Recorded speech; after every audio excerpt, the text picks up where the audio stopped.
if I'm hearing things correctly, I'll focus on him, uh, that he doesn't want visitation. Is that correct? That is correct now. Do you want to continue to be a parent to this daughter? I want to. What are you willing to do to make that happen? No more of this. I mean, I'll walk away because I can't do this anymore. You just heard all that she said and let her tell you all of it, and 85% of it was lies. What is the actual reason why I can't get 50% of my daughter? I would love to hear it. What's the actual reason? Because I was with you for 12 years, watched our kid, was part of our life when I was using drugs and drinking. Okay, now I'm absolutely sober and I want my kid, and she has no valid reason other than the lies that she continues to spew. I cannot continue to do this. We're going to take a time out here. You are talking as if your daughter is a chattel. You know what a chattel is? No. An object, just a simple object. And you're talking in a very selfish way. My kid is both of yours, child, your daughter. It was interesting that the judge made that comment, and you guys know what I am talking about. Our daughter. Our daughter has been literally poisoned against me. What do you want for me to do today? Both of you.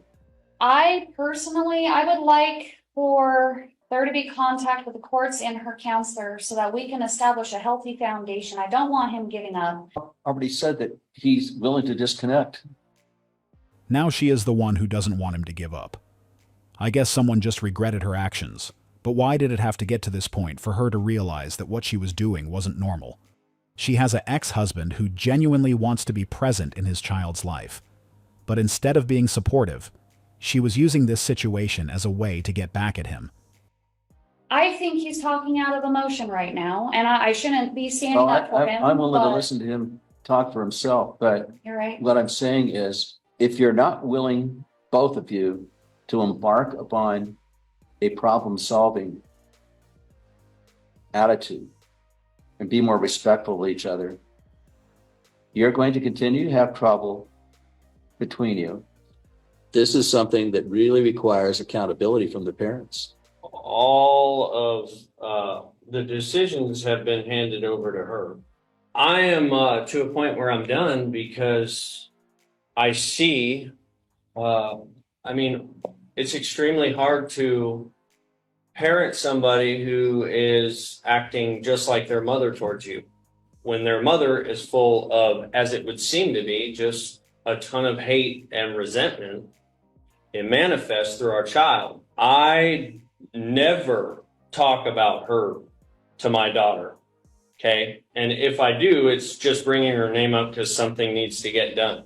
This is why I wanted 50% custody, is to try and help to offset some of the stuff that's being poured into my child.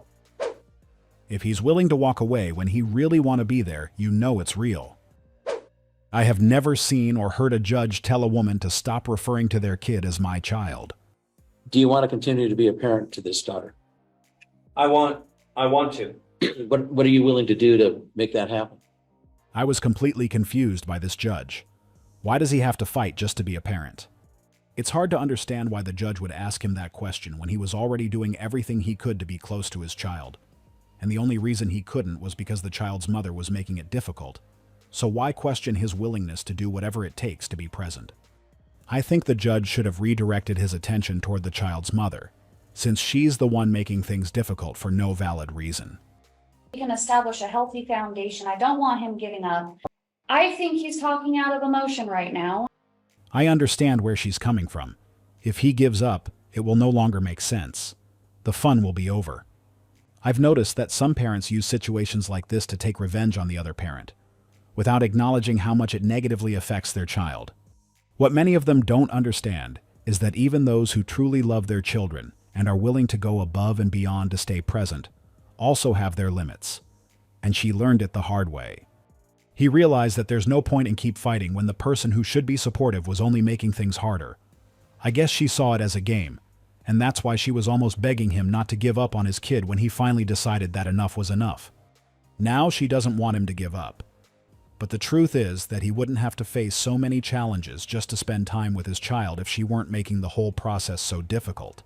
And that's what she failed to acknowledge. I think that now that he's no longer willing to engage in this back and forth, she'll change her approach. I wouldn't be surprised if she starts making things easier from now on, especially since he made her understand that he's done fighting. He said they lived together as a couple for over a decade, and during that time, she never had a problem with him being involved in their child's life. So why all of a sudden he is no longer welcome to spend time with his own child? That was a valid question, but we both know she's not doing this out of genuine concern for the child's safety. It could be about child support or simply getting back at him. But fortunately, he's no longer playing her games. He realized that he shouldn't have to fight to be a parent. I'm sick and tired of coming to family court. As a father, I've been coming fighting for my sons since 2021. We're talking about it's 2025 now. After 4 years, I saw my son for a day and a half. As soon as the mother, this bitter woman, saw the relationship was working with my son, she decided to leave and disappeared. I've been coming to court again 3 or 4 times. She's not showing up. Right now, my lawyer, he just did a modification if I could get custody of my son. She has a warrant now. They looking for her. I want everybody to help me. I'm going through a lot, and I'm a father that's gonna fight. I'm not gonna give up because I'm a great father. And not only I'm a great father, I'm helping every father out there to not give up on the kids. It's hard. I've been frustrated. I've been stressed out. The judge said it today. We don't even know if the child is probably dead or alive because we don't know nothing about my son. I'm sick and tired of this, but I'm not gonna give up. I don't understand why some guys who genuinely want to be present in their child's life often find themselves in situations like this.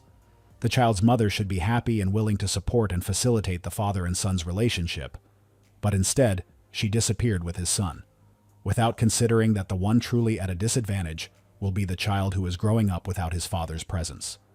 The sad part is that I've seen cases where guys went completely broke just trying to find ways to spend time with their child, and that's the hardest part of it all.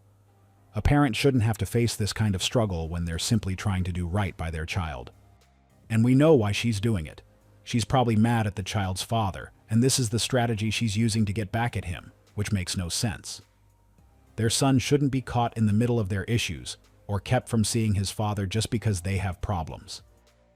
Anybody who's taken basic math understands that if it takes 2 parents to support a certain lifestyle before a divorce, there's no possible way those same 2 parents can support 2 households after a divorce or separation. So the whole concept of a child maintaining the same standard of living after the divorce is a complete fallacy. Because in order for that to happen, the custodial parent would maintain the same standard of living, but that must mean that the non-custodial parent has a substandard living. How is that possibly in the best interest of the child? The entire child support calculation system needs to be overhauled to understand that there's a new demographic that has taken place after the divorce. Therefore, there's a new lifestyle that takes place for all participants in that situation. He actually made a lot of sense on that point. When you look at it using basic math, it's clear that he's completely correct. The standard of living simply can't remain the same after a divorce, because everything changed. That's why so many guys end up in serious debt trying to keep up with the expenses of a new household, while still making payments to maintain their children's previous lifestyle. It's hard to understand the fairness of the current system sometimes, because it often feels like the non-custodial parent isn't really considered, even though they also have responsibilities, and possibly a new family to take care of. That reality should also be taken into account. Imagine dropping off your daughter to her mother and having to deal with a stepfather like this. Check this out. This is bullshit. What's up? Baby. Not with Alice in the car, please. The kid's in the car, by the I way. know. But still. Let's intentionally draw to it. Squaring up at the door. No. Fine. This one will go great for court. This mother... God, he's Just freaked out of his doing. mind.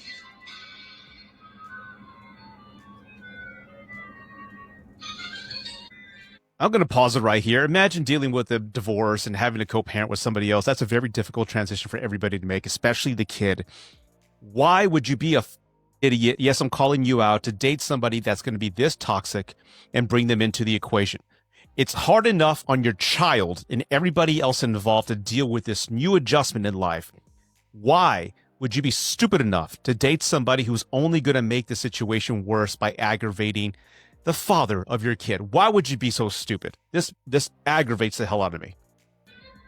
I wouldn't drop off my kid if this is the way the stepfather was behaving. No. How would you even deal with a situation like this? Would you still drop off your child? This has to be one of the most concerning moments for any father. We don't know much about the guy standing outside, but it's clear that he's not someone you'd feel comfortable leaving your child with. Can you imagine how this father must feel, knowing that this is the man his ex is now living with? It has to be an incredibly difficult situation to deal with, especially knowing that his child will likely spend more time with this man than with him. The good thing is that he's recording everything, which could later serve as evidence that the situation needs to be investigated, because from the look of things, his child might actually be better off with him.